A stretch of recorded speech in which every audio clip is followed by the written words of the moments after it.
Hello everyone, आज की class में हम बात करने वाले हैं वर्ग ज्ञात करने की एक न्यूनन पूर्वण विधि और एकाधिकन पूर्वण विधि के बारे में। जहां हम ये स्क्वायर फाइंड करने की टू मेथड्स के बारे में आज हम बात करने वाले हैं। उसके पहले दोस्तों हम एक चीज और जान ले, बेसिक कंसेप्ट की और बात कर ली कि भाई स्क्वायर वर्ग होता क्या है। ठीक है, इसके लिए दोस्तों फटाफट से एक लाइक का बटन दबा दीजिए और अभी तक आपने हमारे चैनल को सब्सक्राइब नहीं किया है तो हमारे चैनल को फटाफट से सब्सक्राइब कर लें और नीचे दी गए बेल आइकन को प्रेस कर दें ताकि आपको हमारे सारे नोटिफिकेशंस मिलते रहें। ओके दोस्तों, तो बिना किसी देर के आइए शुरू करते हैं और जानते हैं सबसे पहले कि स्क्वायर क्या होता है, वर्ग किसे कहते हैं और इसे कैसे करते हैं। ठीक है दोस्तों, तो वर्ग की बात करें जिसे इंग्लिश में बोला जाता है स्क्वायर। क्या कहा जाता है? स्क्वायर कहा जाता है। अब ये स्क्वायर कैसे फाइंड किया जाता है, तो इसको ज्ञात करने के लिए आपको क्या करना होता है दोस्तों, भाई जब किसी भी नंबर की, भाई किसी भी संख्या की घात पावर जो है, क्या घात या पावर जो है दोस्तों अगर 2 है, ठीक है, फॉर एग्जाम्पल 25 की पावर 2 है ना, तो 25 की घात 2, ऐसा हम हिंदी में भी कह सकते हैं, तो 25 का वर्ग है ना। ठीक है, 39 की पावर 2, तो जब भी पावर 2 होगी तो हम क्या कह रहे हैं कि भाई ये यहां पर इसका वर्ग हो रहा है, स्क्वायर हो रहा है। अब स्क्वायर कैसे करेंगे? वैसे तो बेसिकली हम बात करते हैं तो जब इसे 39 के स्क्वायर करना है तो आप क्या करेंगे, 39 इंटू 39 करेंगे। 25 का स्क्वायर करना है तो आप क्या करेंगे, 25 इंटू 25 करेंगे। मीन्स जब आप उसी नंबर को आपस में 2 टाइम्स मल्टीप्लाई करते हैं, 2 बार आपस में गुणा करते हैं, तो वो उसका वर्ग कहलाता है दोस्तों, स्क्वायर कहलाता है। ठीक है, तो ये तो हो गई बात बेसिक कंसेप्ट की। आइए अब चलते हैं हमारे मेन मुद्दे पर जहां हम ये दोनों मेथड्स को डिस्कस करने वाले हैं। ओके फ्रेंड्स, तो अब हम सबसे पहले डिस्कस करने वाले हैं एक न्यूनन पूर्वण विधि। ओके, क्या करना है हमें, एक न्यूनन पूर्वण विधि यहां पर सीखना है। दोस्तों तैयार रहिए, आज हम आपको इतने अच्छे तरीके से यहां पर एक्सप्लेन करने वाले हैं कि आपको एक न्यूनन पूर्वण विधि और एकाधिकन पूर्वण विधि दोनों ही बहुत आसान लगने लगेंगी और इसके बाद आपको वर्ग करने में कभी भी दिक्कत नहीं आएगी। ठीक है दोस्तों, अब जैसा कि आप देख रहे हैं 99 का स्क्वायर करना है, 999 का स्क्वायर करना है, यहाँ पर आपको 99,999 का स्क्वायर करना है। तो अब आप समझ ही गए होंगे कि ये जो मेथड, एक न्यूनन पूर्वण विधि वाला मेथड जो है कहां पर यूज होने वाला है मेरे दोस्तों, जहां पर 9 रिपीट हो रहा होगा। ध्यान दीजिएगा, एक न्यूनन पूर्वण विधि कहां पर लागू की जाएगी, कहां पर फॉलो करेंगे, जहां पर 9 रिपीट हो रहे होंगे, ऐसे नंबर्स का ही आप इस मेथड के थ्रू स्क्वायर कर सकते हैं, वर्ग कर सकते हैं। आइए कैसे करेंगे, ध्यान दीजिए, यहां पर आपको 99 का स्क्वायर करना है। नाम पर ध्यान दीजिए, एक न्यूनन, न्यून का मतलब होता है कम। ठीक है, एक न्यूनन, न्यून का मतलब होता है कम, और कितना, एक कम। ठीक है, आपको क्या करना है, हमेशा एक कम करना है। ओके, तो भाई 99 से आप एक कम करते हैं तो कितना आता है, 98 आता है। क्या आता है, 99 से एक कम करके लिखेंगे तो कितना आएगा, 98 आएगा। ठीक है, 98 लिख दिया। अब आप क्या करें, इस 99 में से इस 98 को माइनस कर दीजिए। ठीक है, क्या कर दीजिए, 99 में से 98 को माइनस कर दीजिए। सो 9 में से 8, 9 माइनस 8 1, और 9 माइनस 9 कुछ नहीं, तो यहां लिख देंगे 0। अब दोस्तों स्क्वायर कैसे लिखना है, तो देखिए कितना अच्छा, कितना शानदार तरीका है कि भाई आपको क्या करना है, जो एक न्यून लिखा था पहले उसे लिख दीजिए। ठीक है, और उसके बाद जो माइनस करने पर आया था उसे लिख दीजिए, हो गया वर्ग। कितना आसान है। चलिए एक और एग्जाम्पल देख लेते हैं और एक और सवाल से हमारा बिल्कुल वर्ग आसान हो जाएगा।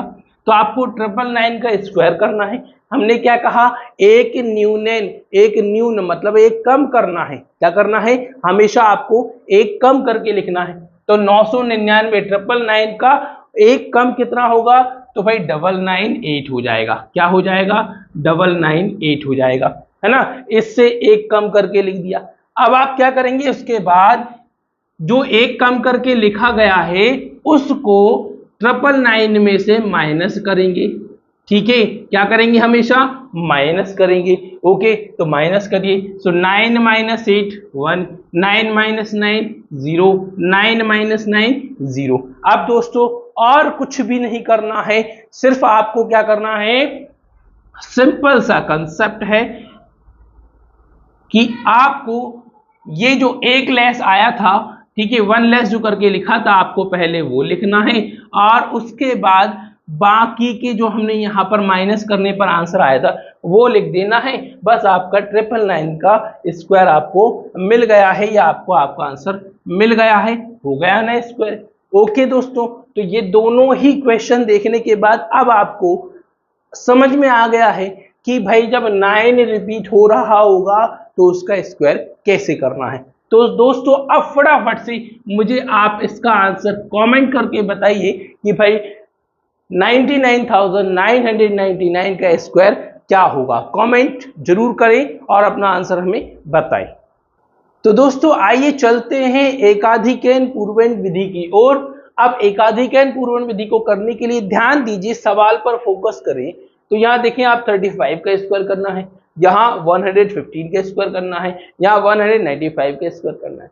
अब इनमें क्या कॉमन चीज है, तो भाई इनमें आप देखेंगे इनके यूनिट प्लेस पर क्या, इनके इकाई के अंक पर क्या है, 5 है ना। मतलब ये मेथड किस पर लागू होगा, जिनके यूनिट प्लेस पर 5 होगा, है ना दोस्तों। ठीक है, तो ऐसे सवालों के वर्ग करने के लिए आपको क्या करना है, एकाधिकैन पूर्वण विधि का यूज करना है।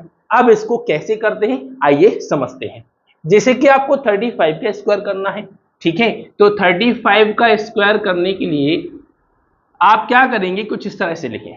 पहले तो आप क्या करें, दोनों जो इकाई वाले 5 है इनका इंटू कर ले, तो 5 5 हो जाएगा 25। ठीक है, यहां पर इनका वर्क कर लेंगे आप, ठीक है ना। तो यहां पर आपको ये 5 का गुणा कर लेना है, तो ये आपका 25 आ गया। अब बात क्या हो रही है, एकाधिकैन। जैसे यहां थी एक न्यून की बात, मतलब एक कम, अब यहाँ एकाधिकैन मतलब एक अधिक की बात हो रही है।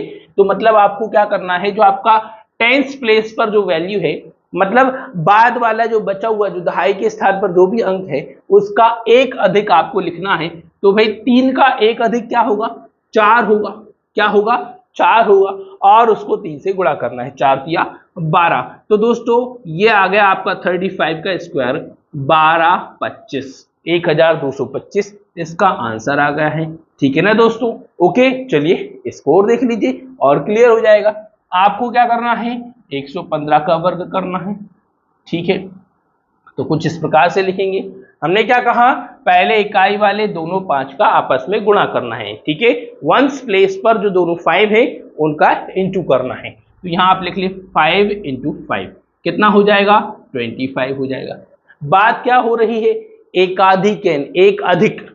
ठीक है, तो भाई बाद में क्या बचा, 11 बचा, है ना। बाकी बचा हुआ देखना है फिर, है ना। ओके, तो बाकी क्या बचा, 11 बचा। एक अधिक क्या हो जाएगा, 12 हो जाएगा। ठीक है, क्या हो जाएगा, 12 हो जाएगा। 11 मल्टीप्लाई बाय 12, ओके, 11 को 12 से मल्टीप्लाई करते हैं तो दोस्तों आपको क्या मिलेगा, 132 मिलेगा। ठीक है, 12 × 12 का 2, 1 बचेगा, 12 × 12 113, 132। ओके, तो 115 का वर्ग, ठीक है, 115 का वर्ग हो जाएगा 132, 25 को 7 लिख देंगे और ये वर्ग आपको मिल गया है। ठीक है दोस्तों, तो ये हो गई हमारी सेकंड संख्या का जो हमने स्क्वायर हमने यहाँ पर निकाल लिया है। अब आपको दोनों ही सवाल देखने के बाद इतना तो मैं श्योरली कह सकता हूं कि अब आपको एक न्यूनन और एकाधिकैन पूर्वण विधि दोनों ही मेथड जो है एकदम बिल्कुल बहुत अच्छे से परफेक्टली आ गए हैं। अब आपको इनको सॉल्व करने में कोई भी परेशानी नहीं आएगी। तो मेरे दोस्तों फटाफट से इस थर्ड वाले क्वेश्चन का आंसर हमें अपने कमेंट बॉक्स में जरूर कमेंट करके बताइए, और ये भी कमेंट करके बताइए कि आपको ये वीडियो कैसी लगी। ओके, और वीडियो अच्छी लगी है तो वीडियो को लाइक जरूर करें, वीडियो को ज्यादा से ज्यादा लोगों तक शेयर कर दें। ओके, इसी के साथ मिलते हैं अगले वीडियो में, तब तक के लिए वंदे मातरम, जय हिंद, जय भारत।